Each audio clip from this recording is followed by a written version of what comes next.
Zainab's fingers trembled as she reached for the amulet. The old brass piece lay in the dust beneath the market stall, half hidden between wooden legs worn smooth by decades of trading.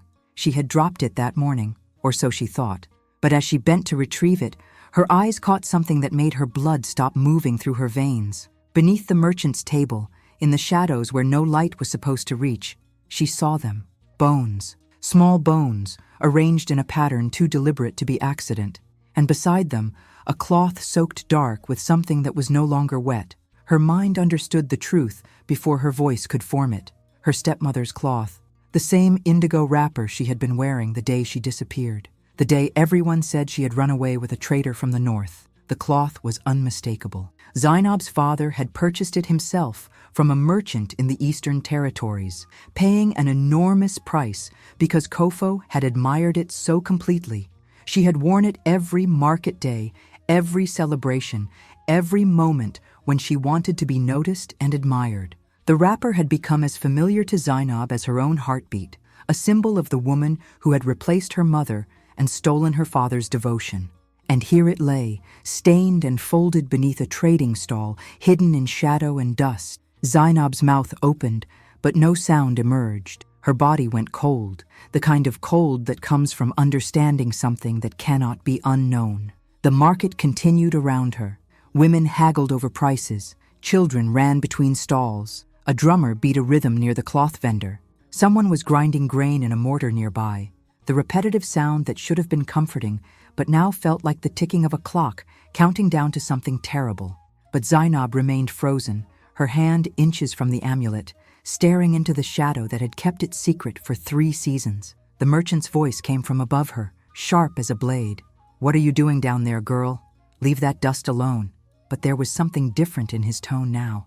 Something that sounded like fear, dressed up as anger. She looked up at him. This man her father had trusted. This man who had taught her the value of trade.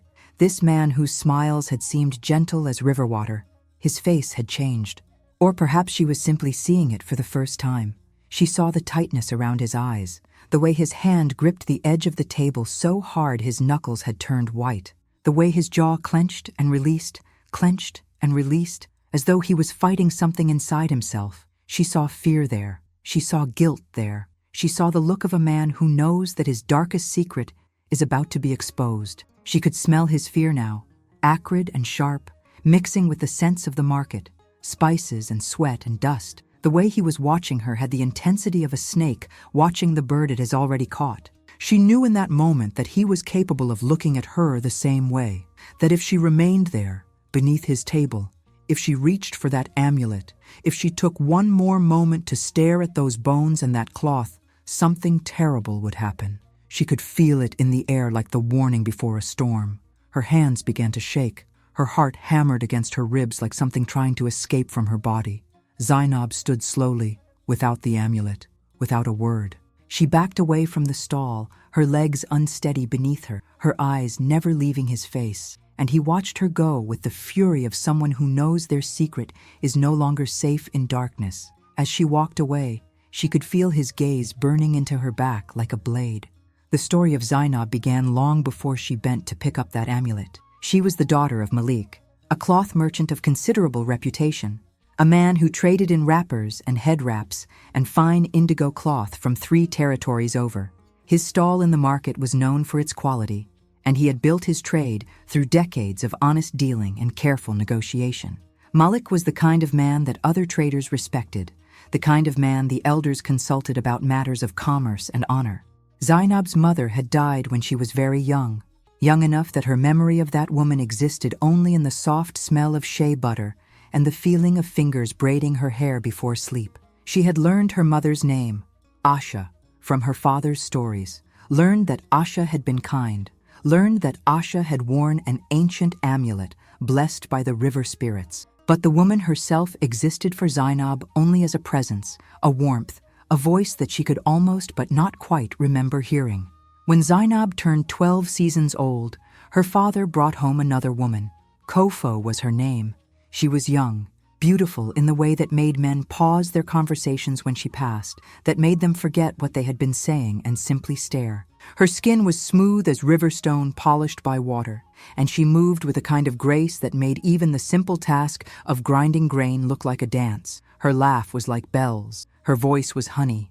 Zainab's body was nothing like Kofo's. She was taller, bony in places where a woman should be curved, with skin that burned in the sun despite her best efforts to protect it with shea butter and palm oil. Her eyes were too large for her face, dark and watchful, and her fingers were long and marked with calluses from helping her father in the market.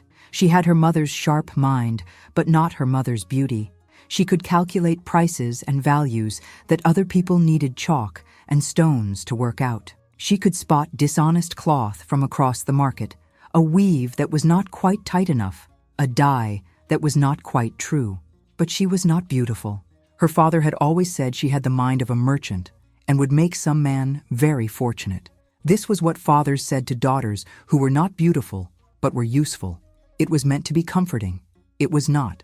Kofo, on the other hand, had no such skills. She could not count beyond the fingers of her two hands. She could not negotiate with a trader or understand the value of different cloths. She could barely find her way from Malik's compound to the market without becoming lost, despite the fact that the path was straight and had been traveled by the same people for 100 years. She would ask directions over and over again, her beautiful face confused and helpless. The traders would help her, smiling and eager to assist. They did not seem to mind her ignorance. But what she had was the kind of beauty that made men forget to think. Within one season of arriving in the compound, she had become Malik's favorite in a way that Zainab had never been. Her father consulted Kofo about decisions he would never have consulted anyone else about. He brought her fine cloth before he brought anything home to his own daughter. He braided his entire life around the shape of her presence, rearranging his days to match her preferences, changing his habits to suit her comfort. Zainab watched this happen the way a bird watches a snake moving through tall grass, with full awareness, with complete understanding of the danger, with no power to stop it.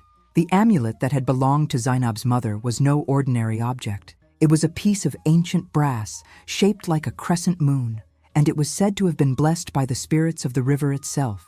The legend was that this amulet allowed the wearer to see what was hidden beneath surface and appearance, to perceive truth beneath deception and genuine feeling beneath pretense. Zainab's mother had worn it always, and her father said it was why she had been wise, why she had understood people's hearts before they themselves understood what lived inside their own chests. The amulet had been kept in a cloth after Asha's death, wrapped carefully and placed in a wooden box. After her mother died, the amulet had been placed in Zainab's hands on the day she turned 10. Her father had held it before giving it to her, and she could see the memory of her mother living in his eyes. "Your mother wore this always," he said. "It will help you see truth. It will help you understand people. But child, know that this gift is also a burden. To see truth can be a curse as much as a blessing." Zainab had worn it with uncertainty, the way young girls wear things that seem to carry weight far heavier than their physical form. The amulet was warm against her skin, but it was also a burden. To see truth can be a curse. To know what people think when they smile at you, to perceive the darkness behind kind words, to understand people's betrayals before they commit them. This is not a gift many people would choose. It is not a power that brings happiness. For 2 seasons, Zainab wore the amulet and gradually became more isolated. She could see the envy in her father's new wife's eyes when she looked at Malik. She could perceive the calculation behind Kofo's sweet words to her father's friends. She understood that Kofo was not actually kind, merely pretending to be kind, and that the pretense was so perfect, so flawless, that everyone else believed it was completely genuine. Only Zainab could see the mask. Zainab tried to warn her father. She said carefully, choosing her words with great care, "Father, I am not sure that Kofo's feelings are genuine. I am not sure that she cares for you the way she shows." Her father had looked at her with something between pity and anger. "You are jealous," he said, "because you are afraid of being replaced. You do not want your father to be happy. Do not speak against this woman again. Do not dare to question her character when you do not understand the depths of her soul." These words had cut Zainab more deeply than any blade, because she had been trying to protect him, because she was not jealous, she was terrified, and her father had refused to hear her. After that day, Zainab stopped wearing the amulet. She removed it and placed it carefully in a cloth, and she carried it with her to the market. But she did not put it against her skin where it could work its truth-seeing magic. Without it, the world became easier to navigate. Kofo's smile looked kind again. Her father's happiness seemed real and uncomplicated. The compound felt less like a place of waiting danger and more like a home. It was easier to believe in goodness when you could not see through the masks people wore. For 3 seasons, Zainab lived in this comfortable blindness. She helped her father in the market. She ground grain for meals. She watched her father laugh with Kofo, watched him bring her gifts, watched him become a different man, a happier man perhaps, even if that happiness was built on a foundation of lies.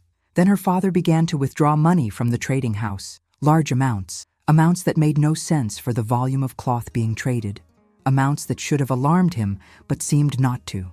Zainab asked him about it one evening as they counted the day's sales in the courtyard. "Father, why are we withdrawing such large sums? Our sales have not increased to justify these withdrawals." He said only that Kofo had suggested an investment opportunity, a chance to multiply their wealth. He said it in a way that did not invite questions. He walked away before she could say more. Zainab said nothing to anyone, but she reached into her cloth and removed the amulet that night. She held it to her chest at the river's edge, and immediately, as if she had been holding her breath and finally exhaled, the full truth of Kofo's presence returned to her, clear as river water. The woman was not investing. She was stealing. She was draining Malik's wealth into her own hands with the patience and precision of a spider spinning a web. She was creating stories about merchant families and trade opportunities and distant relatives, all of them lies. All of them designed to make Malik feel like he was making smart choices, and she was preparing to disappear. Zainab could see this as clearly as if it were already happening. Kofo would leave in the night or in the early morning when the market was just beginning. She would leave with enough gold to purchase a new life in a place where no one would question who she had been or what she had done. Zainab told her father everything. She wore the amulet and took him to the river at dawn and explained what she could see, what the amulet showed her. She described Kofo's true feelings, empty, calculating, focused only on accumulation and escape. She described the false investment opportunities. She showed him, through the lens of her mother's gift, exactly what his wife intended to do. For a moment, Malik's face had hope in it, hope that his daughter was lying, that the amulet was showing her false things, that his love was not being betrayed. Then his face changed. Then he said, "We must stop her. We must tell the elders. We must make certain she cannot leave." But by evening, when the guards Malik had posted came to bring Kofo to the compound, she was nowhere to be found. She did not return to the compound. She did not appear at the market. By midday, Malik had sent men to search for her. By evening, they returned with the news that she had been spotted heading north on the main path, with 3 men accompanying her, carrying cloth sacks heavy with something that clanged like metal. "Gold," the men said. The sacks had been full of gold and jewels and trade goods. Malik's face, when he heard this news, was a thing that Zainab would never forget. It was the face of a man watching everything he had built crumble into dust. It was the face of a man understanding that he had been played for a fool. It was the face of a man whose happiness, which had seemed so real, revealed itself to be nothing but an illusion. He looked at his daughter with eyes that held both gratitude and resentment, both relief and devastation. At the market, women stopped their trading to gossip. One woman balanced a clay pot on her head as she spoke. "Did you hear what happened at Malik's compound?" Another laughed, a sound like breaking glass. "That beautiful wife of his ran away with merchants from the north. She took everything of value and left him with nothing but shame." A third woman shook her head. "What did he expect? Beauty like that is never honest. It is never real. It is always hiding something. The spirits were trying to warn him, but he was too blind with lust to listen." The elders gathered under the great tree, shaking their heads in grave agreement. The oldest one spoke first, his voice like stone rubbing against stone. "We warned Malik when he married her. We told him that a woman who captures a man so completely is always working toward something.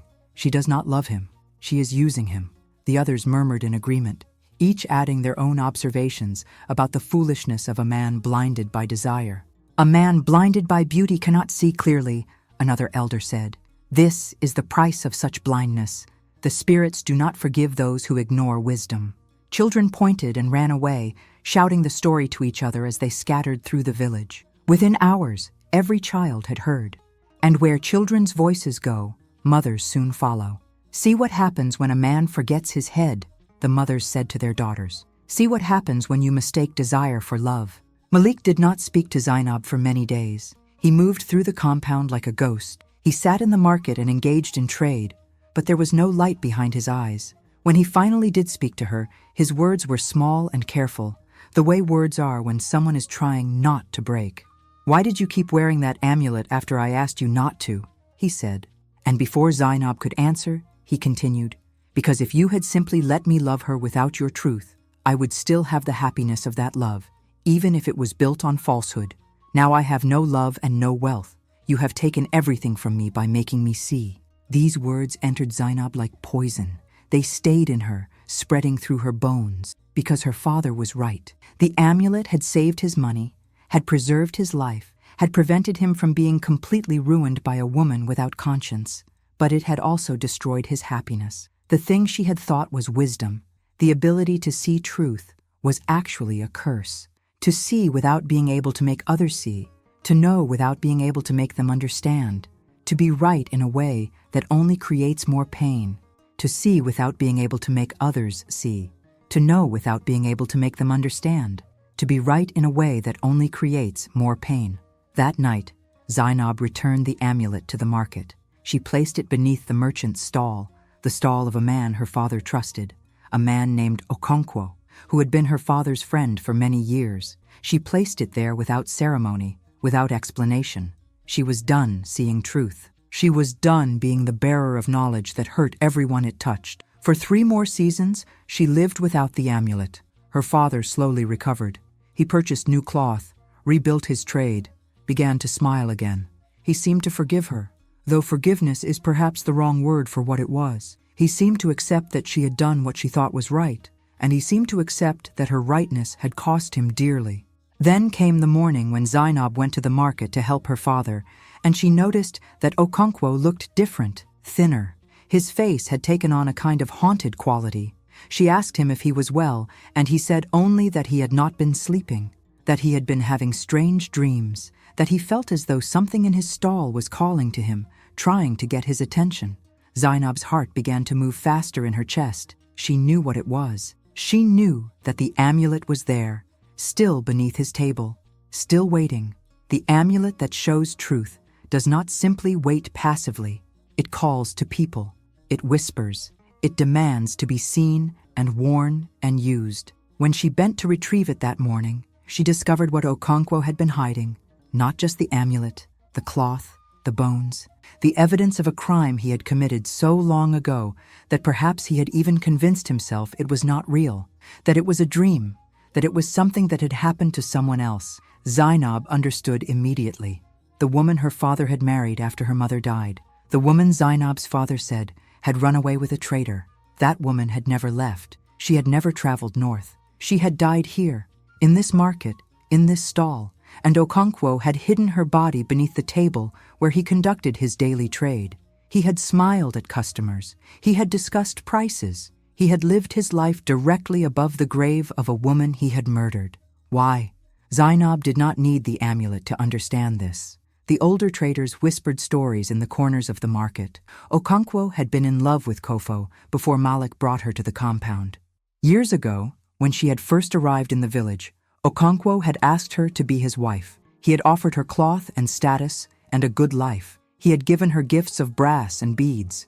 He had made his intentions clear, and she had refused him, not gently, but with the cold dismissal of a woman who had already set her sights higher. She had preferred Malik's wealth and status to Okonkwo's modest prosperity. She had walked past him in the market as though he did not exist. She had taken his gifts and thrown them back at him as though they were worthless. The refusal had burned inside him like a coal that would not die. For 3 seasons, he had watched Kofo walk through the market, always with Malik, always laughing at Malik's words, always choosing Malik's company over his own. He had watched her become rich. He had watched her become the center of all attention. He had watched every man in the village desire her. and he had understood that he would never have her. The burning had transformed into something darker, into something that could only be resolved by removing her from the world entirely. So he had waited. One day when she came to the market alone, seeking a particular kind of cloth for one of her new wrappers, he had spoken to her. He had told her that he had something special to show her, something hidden beneath his stall, something that would be worth her time. And when she had bent down to look, when she had been vulnerable and off guard, he had struck. He had hit her with a stone from beneath his stall. He had buried her in the place she had walked past 1,000 times, in the place where the merchants gathered daily.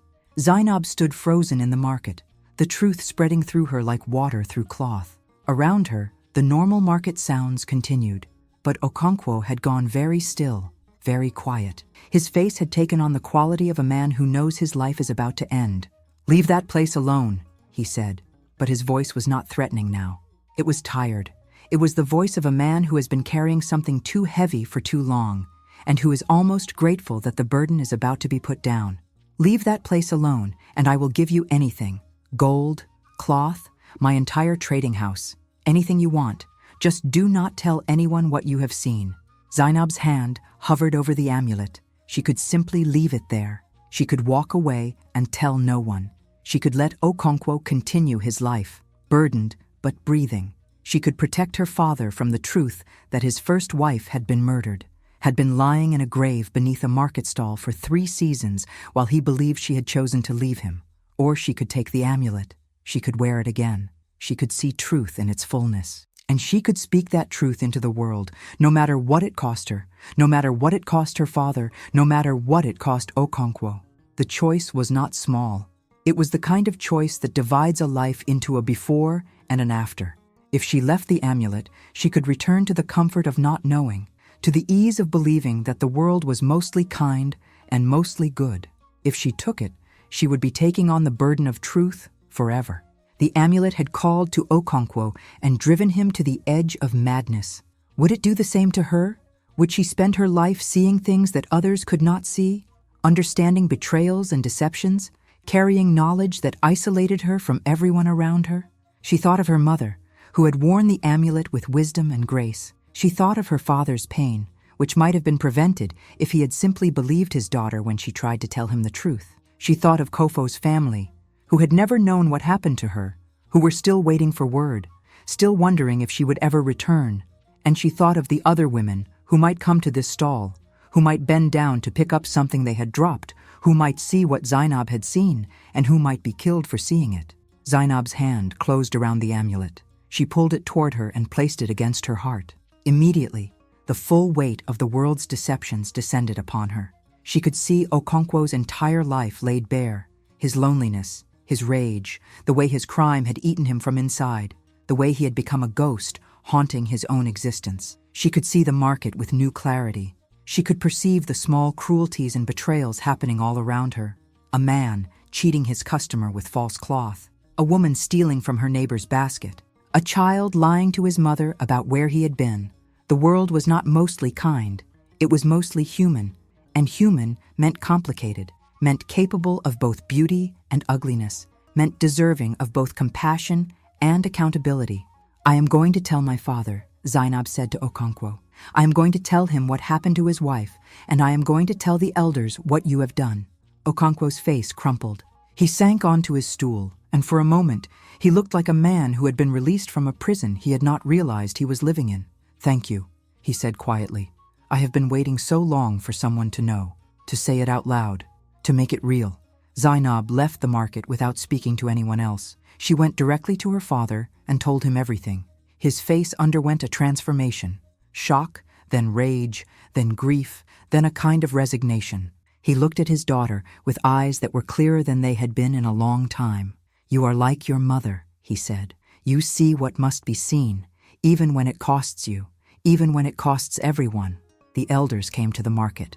They discovered the bones. They confirmed the cloth. Okonkwo did not resist. He simply sat beneath his stall and waited for judgment. The council decided that he would be exiled, that he would spend the rest of his life in a distant settlement, and that he would be forbidden from ever returning. But something else happened in the village after this. The women who had whispered about Kofo's disappearance felt their whispers turn into something else. A few had suspected the truth all along. Some had seen Okonkwo watching Kofo with eyes that burned. Now that the truth was known, they spoke of it. They said that Kofo had been innocent, that she had been the victim of a man's rage at being refused. They began to honor her memory. They told stories of her kindness, of the times she had helped a neighbor, of the way she had tried to be a good wife to Malik. And they looked at Zainab with new understanding. At first, they whispered about her too. That one sees too much, they said. That one speaks truth that others wish would stay hidden.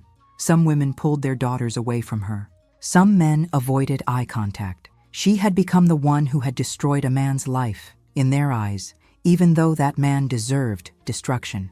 But gradually, as seasons passed, the whispers changed. The women began to come to her with their problems, not because she had power to solve them, but because she could see clearly.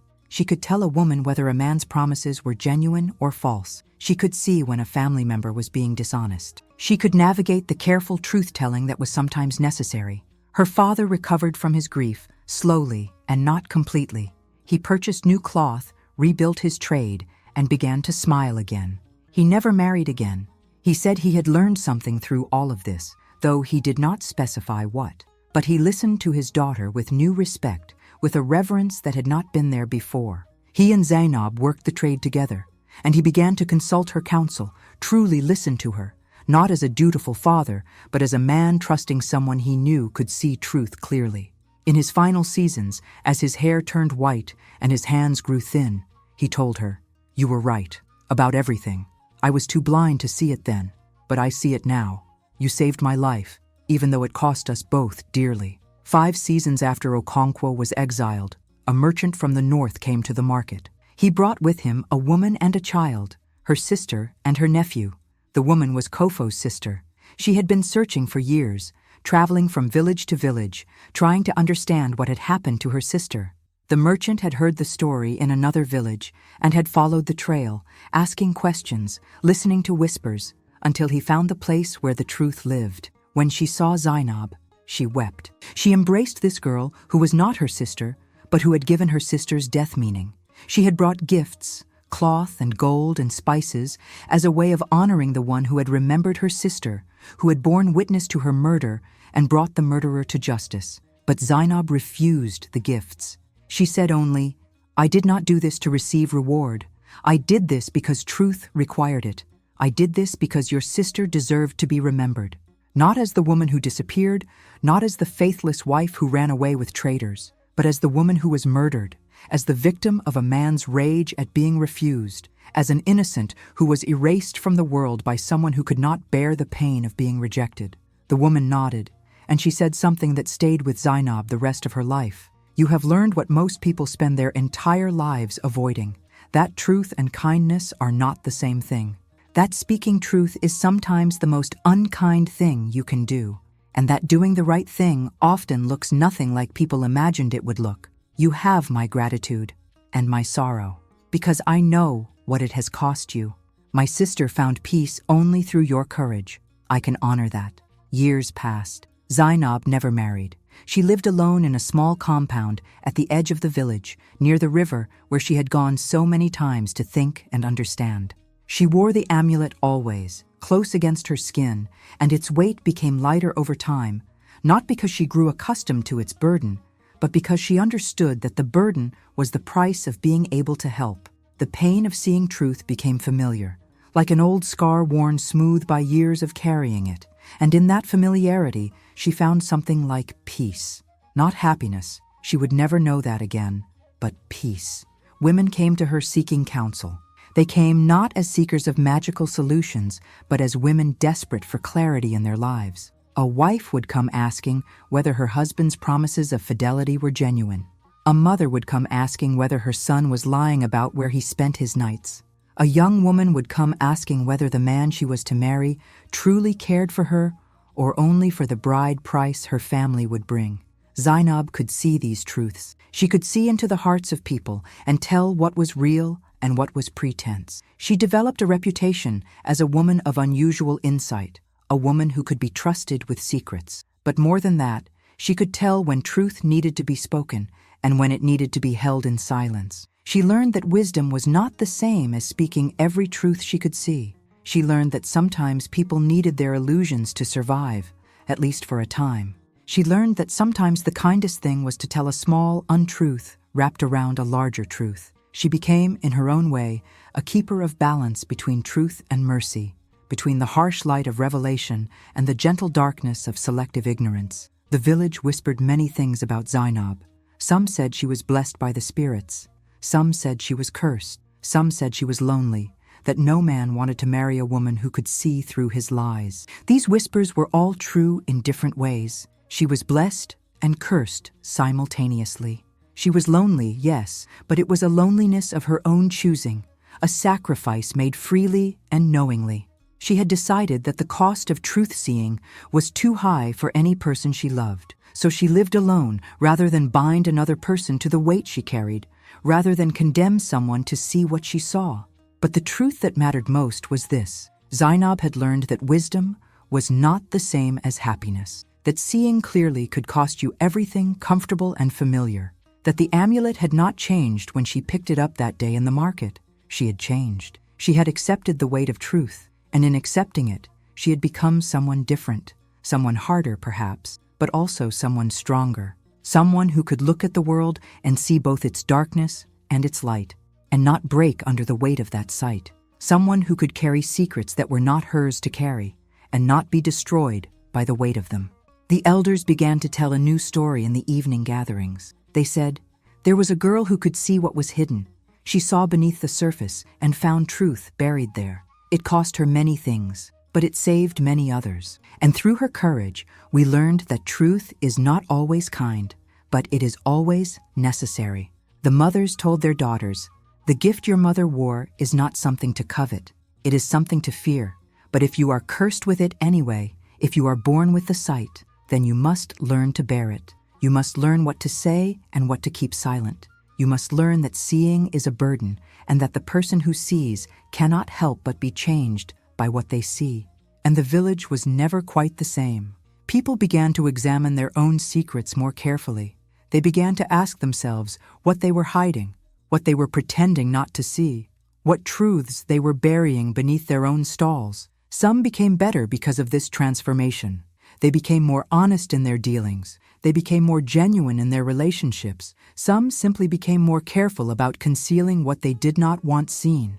They learned to hide better, to lie more convincingly, to construct more elaborate facades to protect themselves. But the change had been made. The village could never again pretend that there was no darkness beneath the surface of things. They could never again believe that beautiful appearances meant beautiful hearts. They could never again ignore the warnings of those who could see truth. The amulet had exposed a murder, and in exposing that murder, it had exposed the truth that lay beneath all of them, that everyone was capable of deception, and that deception surrounded them constantly, in every market stall, in every home, in every heart. Zainab discovered that the curse was not the amulet. The curse was the choice to wear it, and the choice, once made, could never be unmade. She lived with the knowledge that she could never again live in comfortable ignorance, that she would always see the darkness beneath the light, the deception beneath the kindness, the pain beneath the smile. This was the real price of her gift. This was what she had sacrificed for truth. But she also discovered something else, something that sustained her through the years of loneliness and isolation. In a world of people hiding and pretending and lying to themselves, there was something sacred about speaking truth. Not in a way that was cruel or harsh, but in a way that was honest and necessary. The women who came to her came not because she was kind to them. She was often not kind. They came because she was real. And in a world of masks and performances, where everyone was pretending to be something they were not, realness was something rarer and more valuable than beauty. It was perhaps the most valuable thing of all. It was what made life worth living. The amulet had shown her that truth and betrayal were waiting everywhere, in every market stall, beneath every conversation, hidden in the spaces between what people said and what they meant. But it had also shown her something else. It had shown her that despite all this darkness, despite all this deception, people still tried. They still loved. They still worked and created and built and helped each other, even knowing that everything could be lost, even knowing that the people they loved might betray them. They still hoped. Even in the face of evidence that hope was foolish, they still chose to hope. And that, Zainab learned, was the deepest truth of all. Not that people were capable of cruelty, though they were. Not that deception was everywhere, though it was. But that people were capable of continuing to try, to love, to hope, despite that cruelty, despite that deception, despite knowing better. They continued anyway. That was the real magic. That was the real power. That was what made human life worth living, even when truth was harsh and bitter, even when seeing clearly meant bearing unbearable pain. What you see in the market is often not what truly lies beneath. But if you have the courage to look, if you have the strength to bear what you discover, then you become responsible for what you know. You become someone who cannot unknow it.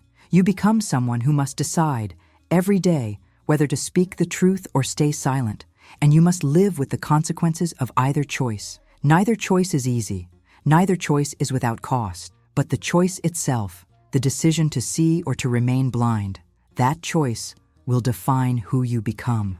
The amulet that had seemed like a curse became, in the end, a kind of gift, not because it gave Zainab happiness or comfort. It did not. It gave her neither. But because it gave her purpose. It made her necessary. It transformed her pain into service. It allowed her to help others navigate the difficult terrain between truth and mercy. And sometimes, in a complicated and often cruel world, purpose is the only form of grace available to those brave enough to claim it. Sometimes, to be needed is better than to be loved. Sometimes to matter is enough.